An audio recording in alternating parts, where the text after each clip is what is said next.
माथे पर सिंदूर क्यों लगाया जाता है? आपके शरीर में सबसे ऊपर क्या है? ये सिर है। अब सिर के ऊपर माथे पर आप क्या लगाते हैं? सिंदूर।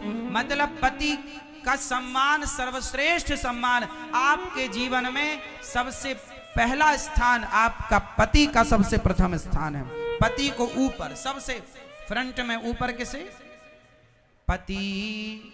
पर आजकल की माताएं तो अपने पति को गायब कर रही हैं, मतलब सिंदूर गायब। आजकल तो माताओं के माथे पर सिंदूर ही नहीं दिखता, शर्म आती है। पहले की स्त्रियां इतनी लंबी मांग भरती थीं, यहां तक आजकल तो घिसनी ले आती। एक मैया ने तो यहां भर रखा, यहाँ हमने गजब है भाई। आपने देखा होगा फैशन में आजकल बगल में यहाँ भी कोई अच्छा हुआ यहाँ नहीं पोतती पीछे, बोले इसको पीछे रखेंगे, आगे क्या कर रहा चल। बस चले तो पीछे मांग भरने लग जाए, यहाँ चोटी के नीचे है ना मैया। नई नई बहुरियां यहाँ मांग भरती हैं यहाँ, और कुछ तो यहाँ हल्का सा घिसनी से घिस लेंगी और दूसरी तरफ के बाल उठा के छिपा लेंगी, कोई देख ना ले, कोई देख ना ले कि हम शादीशुदा। आजकल तो हमारी जो नई कुछ बहुरियां होती हैं ना, कुछ बहू चूड़ी नहीं पहनती, एक हाथ में यहां तक चूड़ी और दूसरा हाथ खाली, कोई चूड़ी नहीं। फैशन के नाम पर एक घड़ी पहन लेंगी, हो गई। चूड़ी मंगल सूचक है। हमारे यहाँ बचपन में हमने सुना है, जो सुना वो बता रहे हैं। हमारे यहाँ स्त्रियां कहती हैं कि दुश्मन की बेटी का भी हाथ खाली ना हो। हमारे यहाँ की स्त्रियां ऐसा बचपन में मैंने कहते सुना कि दुश्मन की बेटी का भी हाथ खाली होने का मतलब क्या है? बताओ, हाथ खाली होने का मतलब क्या होता है? बोलो बोलो, हाथ कब खाली होता है? स्त्री, सुहागन स्त्री का हाथ कब खाली होता है? जब उसका पति नहीं होता। जब उसका पति नहीं होता तब स्त्री का हाथ खाली होता है। और आज ऐसा फैशन चला के फैशन के नाम पर हाथ खाली करके घूम रही हैं, इससे बड़ी अज्ञानता क्या होगी? चूड़ी मंगल सूचक है। चूड़ी पहले लाख की हुआ करती थी, अब कांच की है। ठीक है, सब सही है, लेकिन आपका हाथ खाली नहीं होना चाहिए। कम से कम एक ही सही पर चूड़ी तो हो।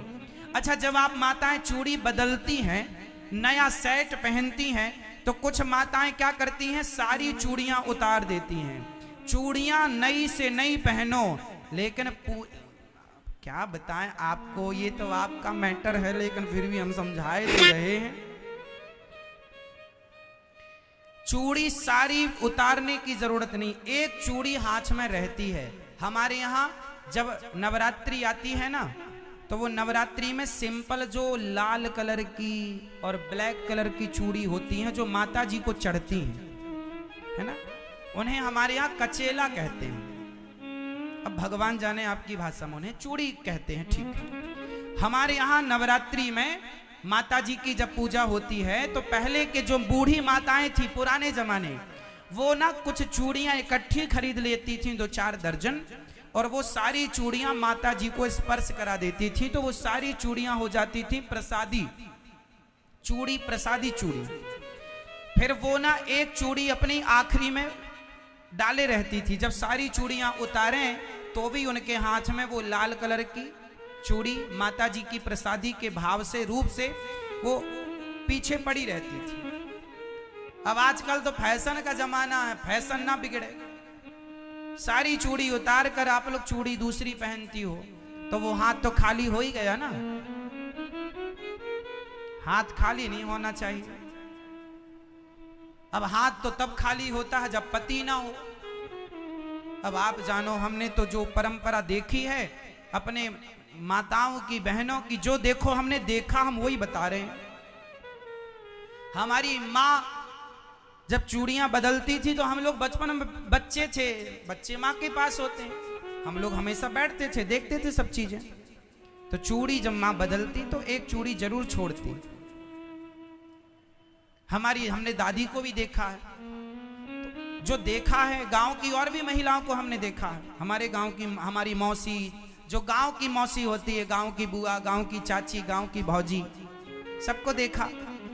परंपराएं तो परंपराएं हैं। अब आप फैशन के नाम पे कुछ भी करो, मन लगा के करो, कौन रोकने वाला? हमारे कहने से भी क्या होगा?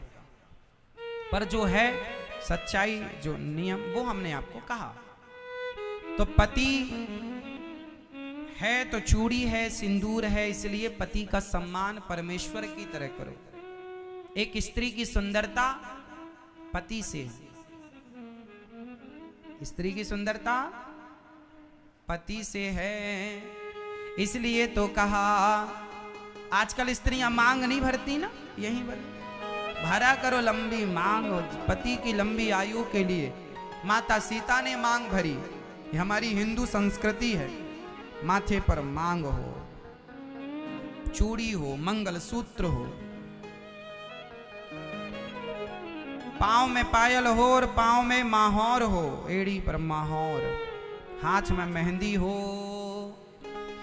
पति ही ब्रह्मा, पति ही विष्णु, पति नर अवतार। जिस नारी ने कंधा पाया, कंधे पर शमशान जाना।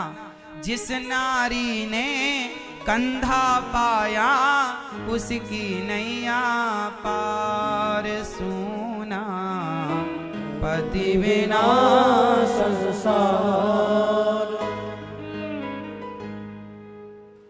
पहले की लड़की जब विदा होती थी तो माँ समझाती थी, बेटा आज से तुम्हारी सास तुम्हारी माँ है, तुम्हारा ससुर तुम्हारा पिता है, तुम्हारा देवर तुम्हारा छोटा भाई है, और तुम्हारा पति तुम्हारा भगवान है। बेटा डोली जा रही है इस घर से, अर्थी आए डोली से गई हो, अब तुम शिकायत ना हो कोई तुम्हारी।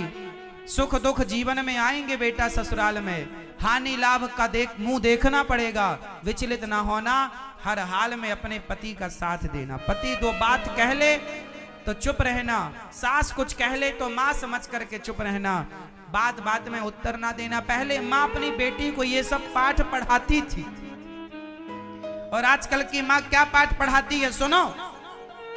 ससुराल वाले 3-5 करें बताना, गुंडा भिजवाऊंगी मैं। आजकल की माँ ये पाठ पढ़ा के भेजती है।